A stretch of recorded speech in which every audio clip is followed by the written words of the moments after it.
हे मुनिवर नमोस्तु, हे गुरुवर नमोस्तु, हे मुनिवर नमोस्तु। और आइए चलते हैं हम और आप मंडल पुण्याजकों के माध्यम से आज के शंका समाधान के कार्यक्रम को प्रारंभ करेंगे। और सबसे पहले आमंत्रित करूंगा मंडल नंबर 16 से श्रीमान नरेश जी मीनू जी जैन, गुणायतन ट्रस्टी दिल्ली। नमोस्तु नमोस्तु नमोस्तु। मेरी प्रश्न है, तीर्थ वंदना करने का सही तरीका बताइए ताकि हमें पूर्ण धर्म लाभ मिल सके। देखिए, कभी भी किसी भी तीर्थ की यात्रा के लिए जाए तो तीर्थ यात्रा जीवन की अंतर यात्रा का आधार बनना चाहिए। तीर्थ यात्रा में घूमने फिरने की मानसिकता बिल्कुल नहीं होनी चाहिए।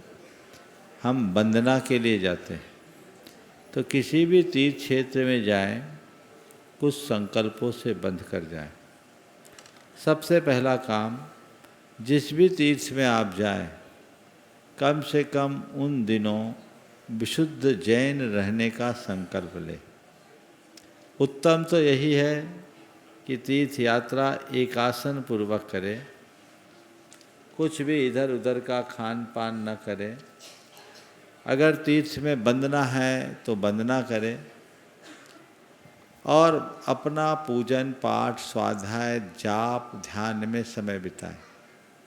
किसी भी तीर्थ में जाए तो एक विधान जरूर करें।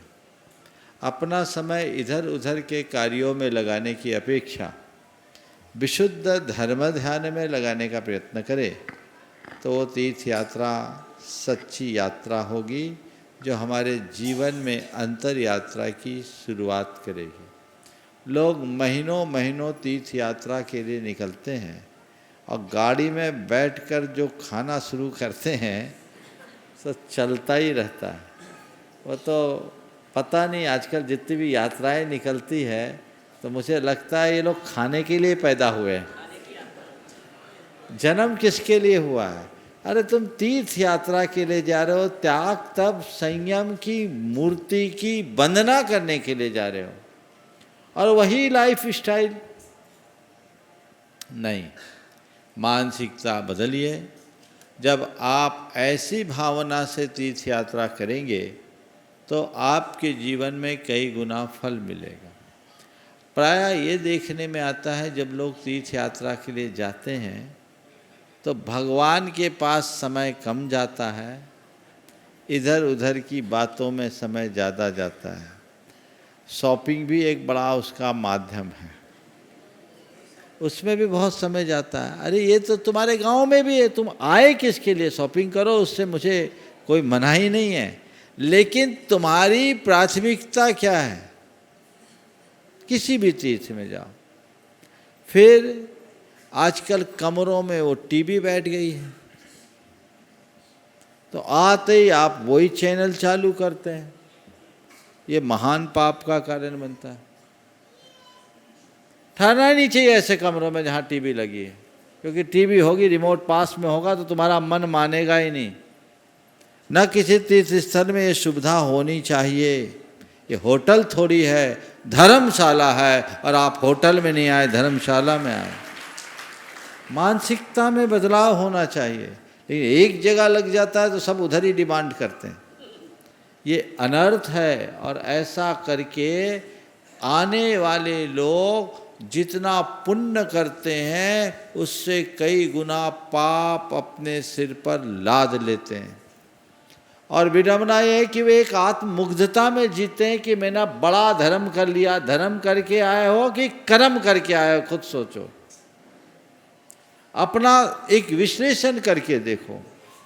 हम 10 दिन 8 दिन 5 दिन 7 दिन की यात्रा के लिए गए, लोग तो 15-15 दिन 1-1 महीना का ट्रिप निकालते हैं, लेकिन उसमें हासिल क्या किया? और इधर उधर के कार्यों में जितना समय दिया उससे ज़्यादा समय भगवान की पूजा वंदना में देना चाहिए, तो आपको उसका सच्चा पुण्य लाभ होगा। ये तीर्थ यात्रा महान पुण्यवर्धक क्रिया है। 7 मुख्य स्थानों में एक तीर्थ वंदना भी है। उस तीर्थ बंदना का लाभ ले तो ऐसे ही ले, इधर उधर के विषय कसायों की चर्चा से अपने आप को बचाए। नमोस्तु नमोस्तु नमोस्तु महाराज जी।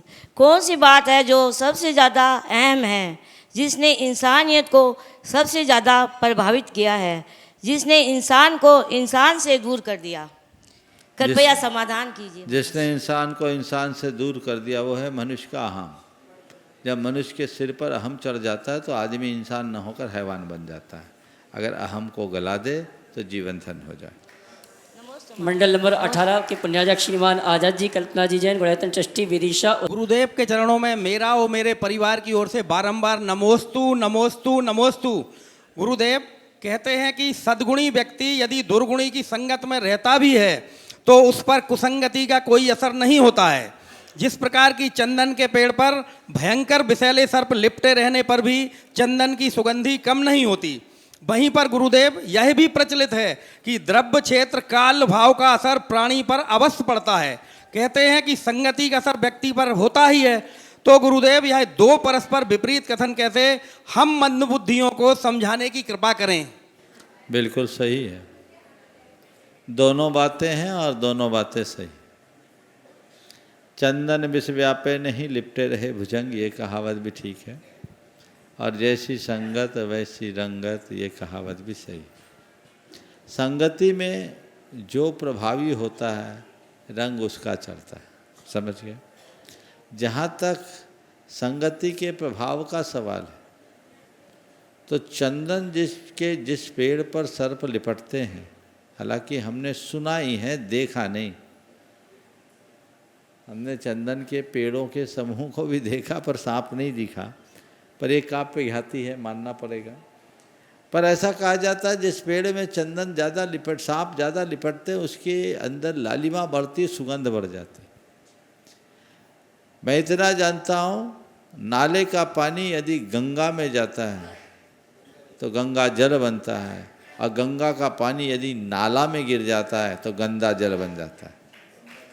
सवाल ये नहीं कि प्रभाव किसका पड़ रहा है, सवाल ये है कि कौन किसकी संगति में जा रहा है। दुर्जन यदि सज्जन की संगति में जाएगा तो वो सज्जन बन जाएगा, और सज्जन यदि दुर्जन की संगति करेगा तो सज्जन नहीं रह पाएगा। बात समझ में आ रही है? नाला यदि गंगा में मिलेगा तो गंगा जल होगा, और गंगा का पानी यदि नाला में गिरेगा गंदा जल होगा। तो हमें चुनाव किसका करना? कोई अगर व्यक्ति है, दुर्जन व्यक्ति है, वो अगर सज्जन से मिलना चाहता है तो सज्जन उसे अपनाए, अन्यथा अरे हमें तो नीच की संगति नहीं करनी है, तो तुम्हें नहीं करनी है, उसको अगर शरण नहीं दोगे तो आगे कैसे बढ़ेगा। लेकिन इस बात की सावधानी के साथ कि मेरा उस पर प्रभाव पड़े, मैं उससे प्रभावित ना हूं, तब बच सकते।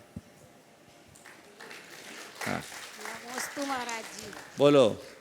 यदि किसी व्यक्ति के द्वारा या किसी के भी द्वारा कोई पाप हो जाता है और गुरुओं के समक्ष यदि वो प्रायश्चित नहीं लेते हैं और धार्मिक कार्यों में भाग लेते रहते हैं, दान भी देते हैं, तो क्या उनको पुण्य मिलेगा या पाप? प्रायश्चित जरूर लेना चाहिए, बिना प्रायश्चित के शुद्धि नहीं होती। चलिए। हाँ। मंडल नंबर 29 से श्रीमान सुधीर जी, नम्रता जी, गुणायतन संरक्षक, सिडनी ऑस्ट्रेलिया। इसके बाद तैयार रहेंगे मंडल नंबर 20 से श्रीमान राजमल जी, सरिया जी, श्रीमती राजमती जी, गुणायतन ट्रस्टी, मुंबई। बोलिए। नमोस्तु महाराज जी, नमोस्तु नमोस्तु नमोस्तु। महाराज जी, मेरी शंका यह है कि जैसे कहा जाता है कर्म सिद्धांत के अनुसार किसी भी जीव को अपने कर्मों का फल स्वयं ही भुगतना होता है, तो मुझे ये शंका है कि जैसे ये सिद्ध चक्र विधान की जो कथा है उसमें कहा जाता है कि मैना सुंदरी ने अपने पति के दुख को मिटाने के लिए सिद्ध चक्र विधान किया, तो लेकिन कर्म तो उसके पति के थे, तो विधान उसने किया तो उसके कर्म कैसे कटे? बहुत सुंदर, बहुत अच्छा सवाल। विधान मैना सुंदरी ने किया, कर्म श्रीपाल के थे। मैना सुंदरी के विधान से श्रीपाल का कुष्ठ कैसे मिटा? मैं कहता हूँ मैना सुंदरी ने जो विधान किया उससे उनने पुण्य संचय किया कि नहीं? पुण्य के प्रताप से उसके अंदर प्रभाव आया कि नहीं है? उसने पुण्य और भक्ति के साथ भगवान का अभिषेक किया, उससे उसका प्रभाव बढ़ा और उस प्रभाव के जल को जब श्रीपाल और कोढ़ियों पर छिड़का तो उनका कोढ़ी शरीर कंचनवर्णी हो गया। तो निमित्त क्या बना? मैना सुंदरी का पुण्य निमित्त बना।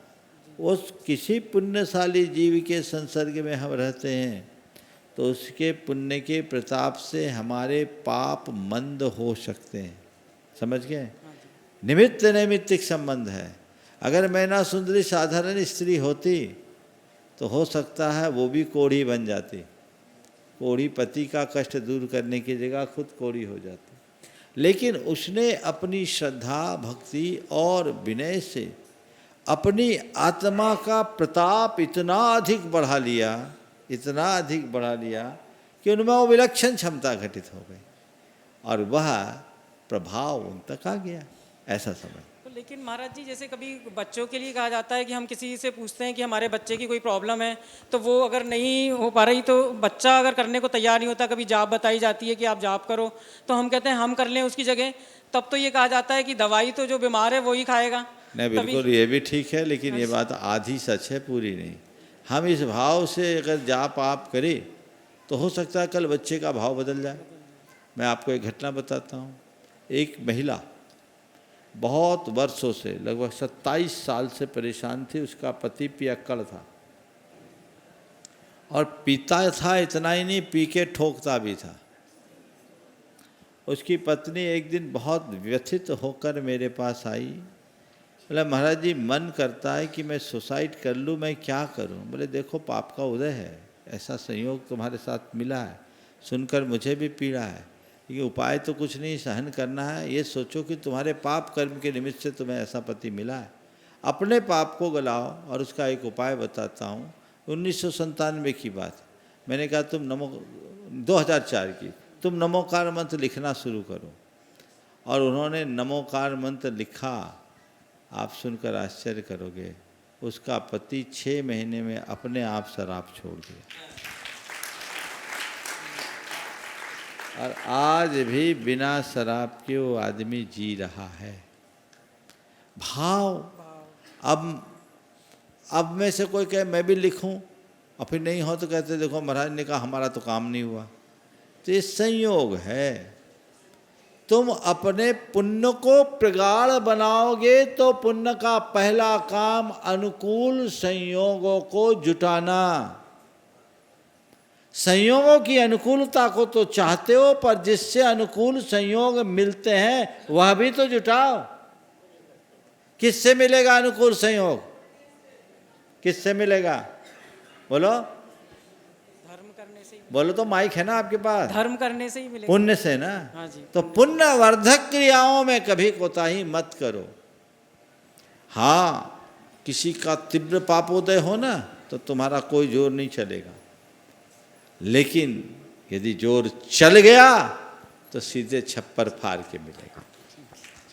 नमोस्तु। श्रीमान राजमल जी, श्रीमती राजमती जी, गुणायतन ट्रस्टी, मुंबई। 2 हो गए ना? चलो सीनियर सिटीजन है, दे दो। बोलिए। अब इतने बुजुर्ग आदमी, इनका पुण्य जोर मारा। हाँ, बोलो। परम पूज्य श्रद्धेय मुंशी प्रवाण सागर महाराज जी को मेरे परिवार परिजनों की ओर से नमोस्तु नमोस्तु नमोस्तु। मुंशी, ये महामंडल सिद्ध चक्र विधान के मंडल की रचना और इसके क्रियाविधि का निर्धारण किसने किया और इनका आधार क्या था? देखिए, सिद्धचक्र महामंडल विधान की मैंने कई प्रतियां देखी।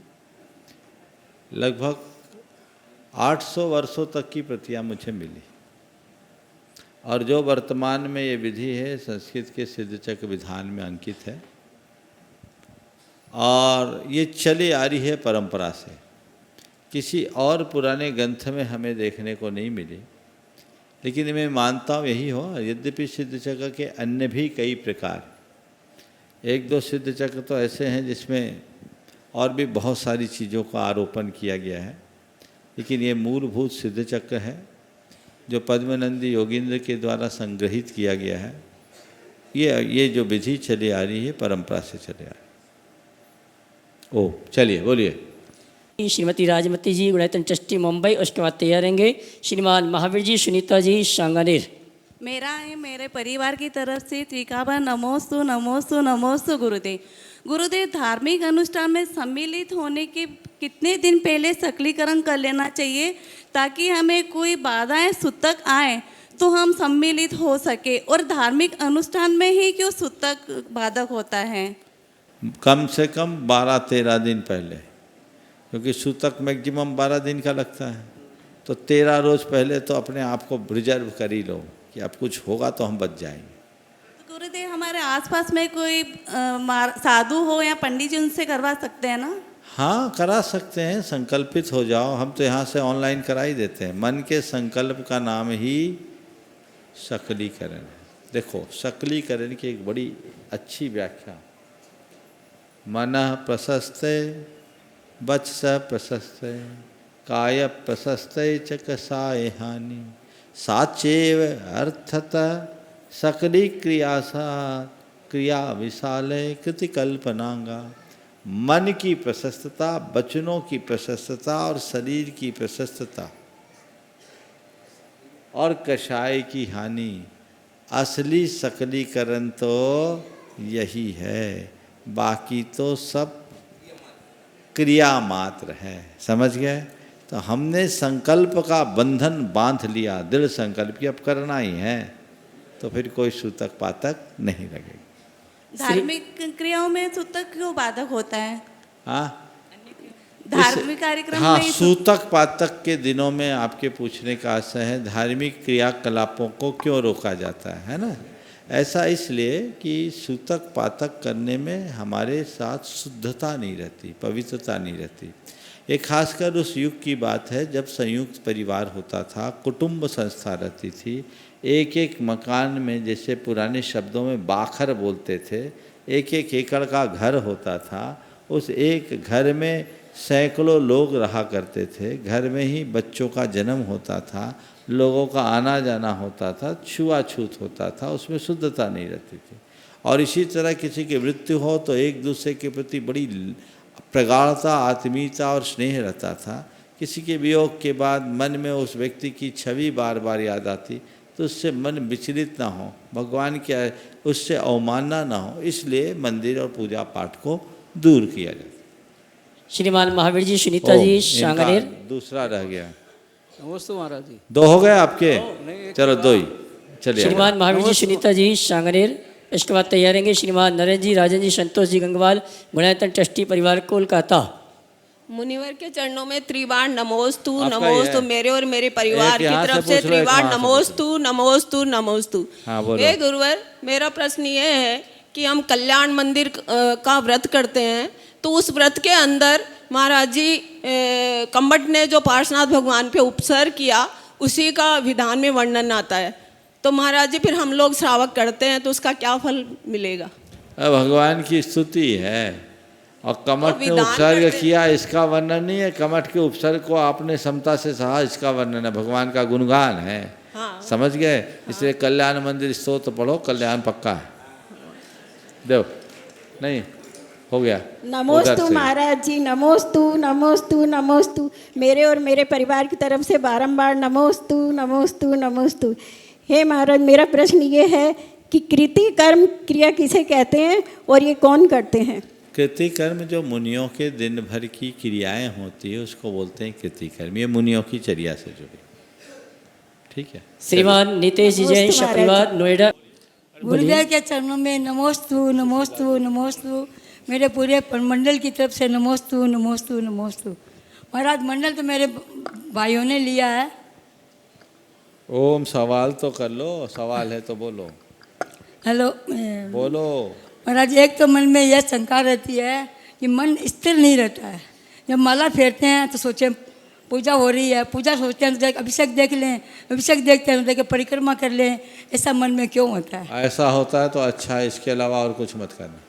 नहीं अगर महाराज जी, पूजा करते करते सब्जी बनाने लगो, पूजा करते करते चौके में चले जाओ, पूजा करते करते बहू बेटियों का ख्याल आने लगे तो गड़बड़ है। भगवान की भक्ति में लगे रहो तो कोई चिंता की बात नहीं। नहीं महाराज जी, सुबह आपने बताया था जलोष्दी का वक्त, बता दीजिए। बात यह है, मन स्थिर होता नहीं, मन को स्थिर किया जाता है।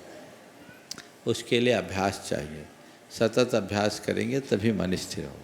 आपने सुबह जलोष्दी का मंत्र के लिए बोले थे। हाँ, वो तो चित्त की चंचलता, डिप्रेशन आदि के लिए है, फिर भी अभ्यास करना। जलोष्दी वाला। हाँ, आशीर्वाद। त्रैवार नमोस्तु महाराज जी, नमोस्तु महाराज जी। जब कोई आदमी कामयाबी के शिखर पर होता है, जब कोई आदमी कामयाबी के शिखर पर होता है तो अपनों को भूल जाता है, लेकिन जब आदमी गरीबी के कगार पर होता है तो उसे अपने लोग भूल जाते हैं। तो महाराज जी, मेरी ये शंका है कि हम ऐसा क्या करें जिससे जीवन में कोई भी परेशानी हो तो हमारे अपने हमेशा हमारे साथ खड़े रहें। कृपया समाधान कीजिए। नमस्ते। अपने आप को इतना मजबूत बनाओ कि कोई तुम्हारे साथ खड़े रहे या न रहे, तुम सबके साथ खड़े रह सको। नमस्ते महाराज जी। चलिए, हाँ नितेश। गुरुदेव, आजकल हम युवा लोग बहुत लग्जूरियस लाइफ जीने के आदी हो चुके हैं। तो गुरुदेव, दो तरह की लग्जरी होती है, एक फिजिकल लग्जरी जो भौतिक लग्जरी जिसको बोलते हैं, एक स्पिरिचुअल लग्जरी आध्यात्मिक लग्जरी। गुरुदेव, हम ऐसा क्या करें आध्यात्मिक लग्जरी हम लोगों के ऊपर हावी हो जाए? देखो, लग्जरी शब्द को अगर स्पिरिचुअल के साथ जोड़ा वो ठीक नहीं, समझ गए। स्पिरिचुअल में लग्जरी नहीं है, फिजिकल में लग्जरी है, ऐसा मेरा मानना है। स्पिरिचुअल में एंजॉय है। स्पिरिचुअल जो व्यक्ति हो गया, जिसकी वृत्ति आध्यात्मिक हो गई, वो एक आराम या सुविधा का जीवन नहीं है, वो आनंद का जीवन है। आराम और आनंद में बड़ा मौलिक अंतर है। आराम बाहर के साधनों से मिलता है, आनंद हमारे मन से प्रकट होता है। बहुत ध्यान से सुनना मेरी बात को। आराम बाहर के साधनों से मिलता है, आनंद मन में बसता है, मन से प्रकट होता है। गर्मी लग रही है, पंखा की हवा में बैठे हो, आराम मिल रहा है, लेकिन मन में गर्मी चल रही हो तो दाह लगेगी। पर यदि मन शांत है तो तपते सूरज के छाया में, सूर्य के नीचे भी हृदय में आनंद है। तो स्पिरिचुअल होने का मतलब ये नहीं कि हम सुविधा और साधनों में जिए। स्पिरिचुअल होने का मतलब कुल ये है कि हम अपने मन को इतना साध लें कि सब असुविधाओं में भी आनंदित रह सके। समझ गए? तो उसे लग्जीरियस मत बोलो। स्पिरिचुअल में जो लग्जीरियस को खोजता है वो स्पिरिचुअल हो ही नहीं सकता। आनंद चाहिए, हमारा लक्ष्य आनंद है। आनंद का मतलब क्या है? आनंद से आनंद बना है। आ यानी सब ओर से, नंद यानी संतुष्ट होना। अपने जीवन के अच्छे बुरे हर परिस्थिति में संतुष्ट और प्रसन्न बने रहना ही आनंद है। समझ गए? तो स्पिरिचुअल अगर हो गए, जिसके अंदर स्पिरिचुअलिटी है, वो अपने मस्ती में जीता है। समझ गए? तो हम उस आनंद की ओर मोड़े। चलिए, गुरुदेव के चरणों में मेरे परिवार और हमारे शामली जैन समाज की तरफ से बारंबार नमोस्तु नमोस्तु नमोस्तु। हे गुरुवर, एक जिज्ञासा है। हम आजकल इन दिनों अष्टानी का पर्व में ये विधान कर रहे हैं, सिद्ध चक्र महामंडल विधान। महाराज श्री द्रव्य की थालियाँ पाटे पे लगी रहती हैं और कुछ शारीरिक परिस्थिति के कारण हमें मुड्डे पे बैठना पड़ता है, तो हम ऊंचे हो जाते हैं। हमारी थालियाँ द्रव्य चढ़ाने का जो नीचा रह जाता है, तो उसमें हम जब द्रव्य चढ़ाते हैं, क्या उसमें हमें पाप कर्म का बंध लगता है? उत्तम तो ये होना चाहिए कि टेबलें लगनी चाहिए और खड़े होकर पूजा करनी चाहिए। महाराज जी नहीं खड़ा हुआ जाता। अरे हम तो ये मानते हैं, आप लोग इतनी देर बैठ जाते हो, यही बहुत बड़ी बात। इसलिए आखिरी में जब पूजन के अंत में है ना, अब तो उत्तरोत्तर तपस्या है, तो बिन जाने वा जानते रही टूट जो कोई, तुम प्रसाद से परम गुरु सो सब पूरन होई। कि उक्ति को चरितार्थ करना चाहिए। और थोड़ा व्यवस्थापक भी अगर एक टेबल की जगह दूसरी टेबल और लगा दे उस पर, तो थोड़ा ऊपर हो जाएगा, दोनों व्यवस्थाएं हो जाएगी, थोड़ा कंफर्ट जोन में आ जाएंगे, है ना। नमोस्तु गुरुदेव, नमोस्तु गुरुदेव, नमोस्तु। अब जो है ऐसा है, देखो आजकल ज़्यादातर लोगों को सर्वाइकल की प्रॉब्लम होती है। लगातार गर्दन झुकाने से कठिनाई हो सकती है, तो पूजा पाठ करके घर जाए तो फिट हो करके जाए, अनफिट ना हो, इतना तो कंसीडर अपन को करना चाहिए। व्यवस्थाएं बनाइए, जितना बन सके खड़े होकर बैठ करके जैसे बने वैसा कीजिए। चलिए और आइए अगली व्रती श्राविका श्रीमती सुशीला जी पाटनी, शांता जी पाटनी, उसके बाद तैयार रहेंगे राजीव जी भारेल, गायत्री ट्रस्टी सागर, अगली शंका के लिए। महाराज जी पूरे परिवार की तरफ से नमोस्तु। महाराज जी शंका मेरी नहीं है, जन जन की शंका है कि आप लोग बोलते हैं कि विधानों में सब बड़े बड़े लोग बैठ जाते हैं, कोई बच्चे नहीं आते, कोई बहुएं नहीं आती, कोई छोटे मोटे बच्चे जो भी। तो महाराज जी आज हम बच्चों को बोलते हैं कि विधान हो रहा है, हम जा रहे हैं, भगवान की वंदना करने जा रहे हैं, गुरुओं के पास जा रहे हैं, तो वो बोलते हैं अभी टाइम नहीं है, अभी ये करना है, अभी वो करना है, वहाँ जाना है। और जब उन विदेशों में जाते हैं तो 10 दिन का पता नहीं, 15 दिन का पता नहीं, 20 दिन का पता नहीं, क्या करते हैं क्या नहीं करते हैं। तो ये धर्म की भावना उनमें, जबकि घर में व्रती होते हैं, त्यागी व्रती होते हैं, कई कई घरों में तो ऐसे भी महाराज भी है, माता जी भी है, लेकिन फिर ऐसा ये सब कुछ देखते हुए भी उनके भाव ऐसे क्यों नहीं बनते हैं। देखिए बहुत ही ज्वलंत बात आपने उपस्थित की। आजकल का कुछ समय ही ऐसा हो गया है, खासकर युवा वर्ग की अभिरुचि धर्म से कम जुड़ती। लेकिन फिर भी मैं देखता हूँ बहुत सारे युवा अभी भी इस विधान में आए हुए, जिनके बेटे हैं, बेटियां हैं, पोते हैं, पोतियां हैं, सब आए हुए हैं और बड़ी रुचि से ऐसा काम कर रहे हैं। इसके पीछे मुझे 2 कारण दिखते हैं जो बच्चों की अरुचि की वजह है। वो ये है कि पहले तो बचपन से उनकी जो पढ़ाई लिखाई होती है और जो उनकी परवरिश होती है इस तरीके की होती है कि वे लोग धर्म कर्म से दूर हो जाते हैं। सुबह से उनका स्कूल होता है, आते हैं तो ट्यूशन और कोचिंग में चले जाते हैं, और फिर उनको साधु संतों से, मंदिरों से जुड़ने का अवसर कच्ची उम्र में बहुत मुश्किल से मिल पाता है।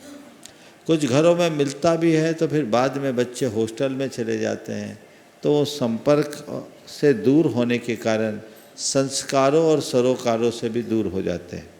एक कारण तो मुझे ये प्रतीत होता है, इसके वजह से उनकी अभिरुचि कम दिखती है।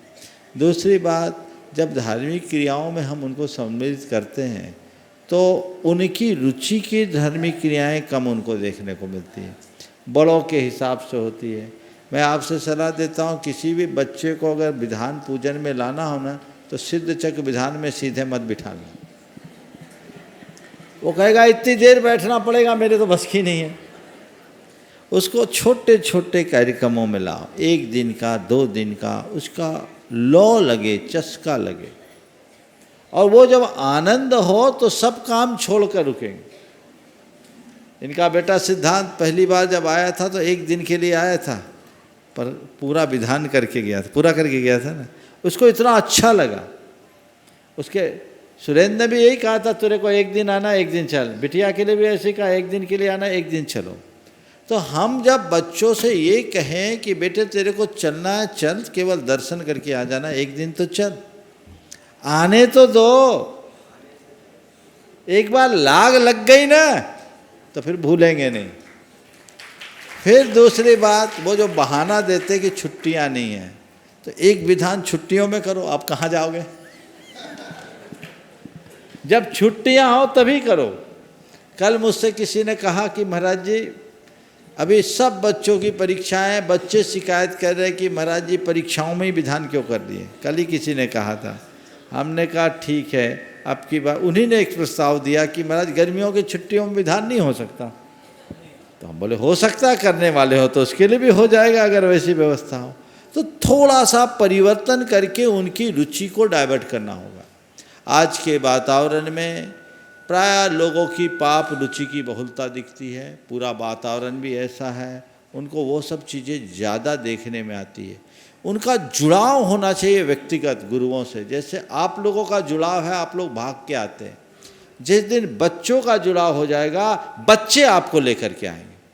अभी भी इस कार्यक्रम में कई छोटे छोटे बच्चे हैं जिनने अपने माँ बाप को यहाँ तक खींच के पहुँचाया। तो हमें वो जगाना चाहिए। यदि ऐसी रुचि जग गई तो फिर बच्चों को ज़्यादा कुछ कहने की आवश्यकता और अपेक्षा नहीं होगी। आपने जो चिंता व्यक्त की बिल्कुल सही है, और ये कहानी लगभग सब घर की है, कोई नहीं बचा, चाहे बड़ा घराना हो चाहे छोटा घराना हो। आपने कहा जिस घर में त्यागी व्रति हो या जिस घर से साधु निकला हो, कहानी सब जगह यही है। हमने उनको उस तरीके से तैयार नहीं किया। मंदिर जाने में उनको तकलीफ होती, उनकी लाइफ स्टाइल अलग है। फिर भी मेरा मानना है संस्कार धूमिल होते हैं, नष्ट नहीं हो सकते। धूमिल होते हैं, नष्ट नहीं होते हैं। मौका पड़ते ही वो प्रकट हो जाते, राख से ढकी अग्नि की तरह उनकी स्थिति होती है। लग रहा है कि बुझ गई, फूंक मारो फिर दनक जाएंगे। अभी नहीं आ रहे हैं, लेकिन जब मौका आएगा तो इतना करेंगे कि आप खुद आश्चर्य करोगे। महाराज जी, जबकि बच्चों को बचपन में हमने संस्कार वो शिविरों में भाग लगाए हैं, और जहाँ भी महाराज जी होते थे जाते हैं, सबको लेके जाते हैं अभी भी, लेकिन फिर भी मन में लगता है कि अच्छा नहीं लगता थोड़ा। बिल्कुल, आप जो कह रहे हैं आपकी चिंता सही है। आपने अपने स्तर पर बहुत किया, लेकिन क्या हुआ, उनका जुड़ाव कितना हुआ, उनका अटैचमेंट होना चाहिए, वो नहीं हो पाता। और जब तक वो नहीं जुड़ेंगे खुद से, उनको लगे हमारे महाराज हमको इनके पास चलना है। और बच्चों को भी ये भी देखना है कि उनके मम्मी पापा, उनके दादा दादी कैसे हैं घर में। सबकी अपनी अपनी ज़िंदगी है, सबकी अपनी अपनी कहानी है। वो ऐसे ही देखते हैं, वो कहते हैं कि दादा दादी अपना करें, हम अपना करें। एक बार ऐसा हुआ, एक बच्चे ने अपनी दादी के जन्मदिन में फुटबॉल गिफ्ट किया। दादी के जन्मदिन में फुटबॉल गिफ्ट किया। दादी बोली ये कोई तरीका, ये कोई गिफ्ट है, तू मुझे फुटबॉल दे रहा है? बोले आपने मुझे माला गिफ्ट दी थी तब कुछ नहीं बोल।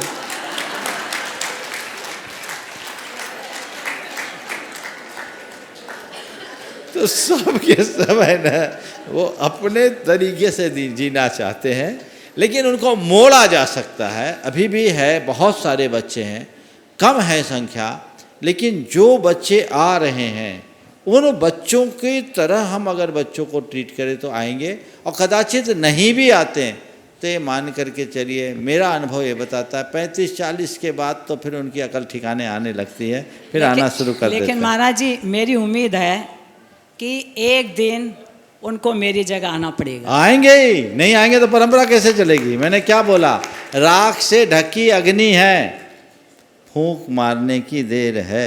समझ गए। एक सज्जन यहाँ बैठे, नाम नहीं ले रहा हूँ, आज से कई वर्ष पहले उनके बेटे से जब कहा, उनने कहा महाराज जी इनको बोलिए कि ये थोड़ा सा लगे बेटे के लिए।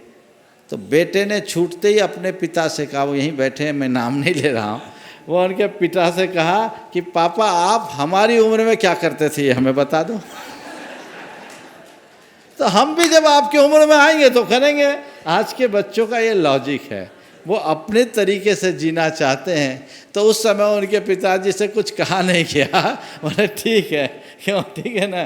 तो ये बात है, तो ये चीज़ें हैं, समय के अनुरूप परिवर्तन आता है। पुनः कह रहा हूँ, संस्कार धूमिल हो सकते हैं, नष्ट नहीं होते। चलिए राजीव जी। बच्चे जरूर जैसे आएंगे महाराज जी। श्रीमान राजीव जी भारेल। एक विधान पारिवारिक कर लो, सुने सुशीला जी, एक्सक्लूसिव पारिवारिक विधान, और बच्चों को कहो तुम लोगों को एक एक दिन आना है बस।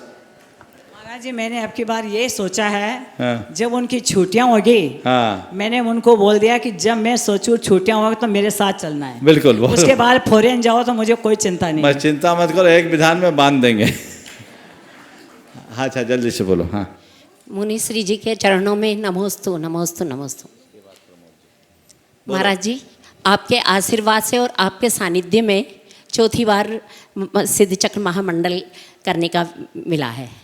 पहली बार हमने जयपुर में किया था और दूसरी बार कम्युनिटी सेंटर में किया था, तीसरी बार कोरोना के काल में घर पे ही किया था बहुत अच्छे से, और अब के यहाँ कर रहे हैं।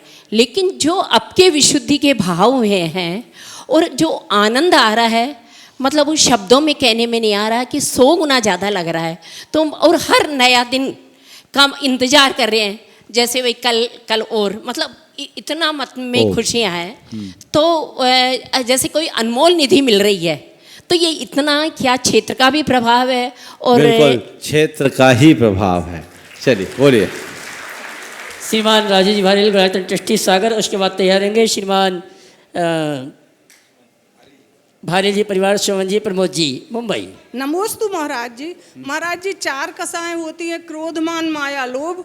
तो उसमें क्रोध की चारों कैटेगरी समझ में आती है, अनंत अनुबंधी प्रत्याख्यान आदि, पर मान माया लोभ एक गौड़ हो जाता है। इसको कैसे समझें? सबकी परिणतियाँ बताई है। क्रोध को लकीर से, मान को पत्थर की तरह, काठ की तरह आपके महाराज जी जीवन में मान माया लोभ। मान की तीव्रता समझ लो अनंतानुबंधी, माया की तीव्रता अनंतानुबंधी, लोभ की तीव्रता अनंतानुबंधी, उत्तरोत्तर घटती है तो उसकी गिनती में आ जाती है। ओम। हाँ श्रीमान प्रमोद जी श्रवण जी भारेल मुंबई। नई बम्बई समाज की तरफ से नमोस्तु नमोस्तु नमोस्तु। गुरुवर पंचम काल में मोक्ष नहीं है, लेकिन हम अपने चलते फिरते भगवान को साक्षात देख रहे हैं। तो हे गुरुवर मेरी इस शंका का समाधान करें। मोक्ष नहीं है, मोक्ष मार्ग है, उस पर चलते रहो। महाराज जी नमोस्तु नमोस्तु नमोस्तु। मेरा प्रश्न है कि मंडल में मैंने कई जगह देखा है कि हाँ बोलो बोलो बोलो। मंडल कई और विधानों में मैंने देखा है कि मंडल में भी लोग अर्घ चढ़ाते हैं इधर, लेकिन हम सिर्फ सुपारी और एक गट महाअर्घ चढ़ाते हैं। तो ऐसा क्यों है इधर? बहुत अच्छा सवाल है। अभी तो उत्तर दे दे रहा हूँ, कल सुबह भी बताऊँगा। ये मंडल जो होता है, मंडल ये जो है ये यंत्र है जिसकी पूजा की जा रही। तो भगवान की पूजा करते तो भगवान पर अर्घ चढ़ाते कि भगवान की साक्षी में अर्घ चढ़ाते हैं? समझ गए? तो ये जो लोग मांडना, मंडल को मांडना बना दिया और उसको द्रव्य चढ़ाने का अधिष्ठान बना दिया, जबकि मंडल मैंने क्या अर्थ बताया था? दिव्य शक्तियों के आह्वान के लिए तैयार किया गया गुप्त रेखा चित। उसमें सारे बीजाक्षर मंत्र है। और हम लोग जो 8 जगह 8 सुपारी चढ़ाते हैं ना, वो उस यंत्र की उद्धार करते हैं, यानी उसमें प्राण डालते हैं। तो उसको उसमें द्रव्य चढ़ाना उचित नहीं है। द्रव्य थाली में चढ़ा दो, अलग से चढ़ाना है तो एक अलग से बना दो, उसमें चढ़ा दो, तो उसमें जगह जा दी जाती है। वो लोग जो करते हैं वो इस तरह का मानना नहीं मानते, उसमें बीजाक्षर नहीं होता, तो वो सिद्ध चक्र का सही मंडल ही नहीं है, इसलिए उसका असली प्रभाव नहीं पड़ता। जब मंडल की संरचना करते हैं तभी उसका सही प्रभाव घटित होता है। आज के सत्र को परम पूज्य गुरुदेव के चरणों में नमन अर्पित करते हुए यहीं पे विराम। बोलिए परम पूज्य आचार्य गुरुवर श्री विद्यासागर जी महाराज की जय।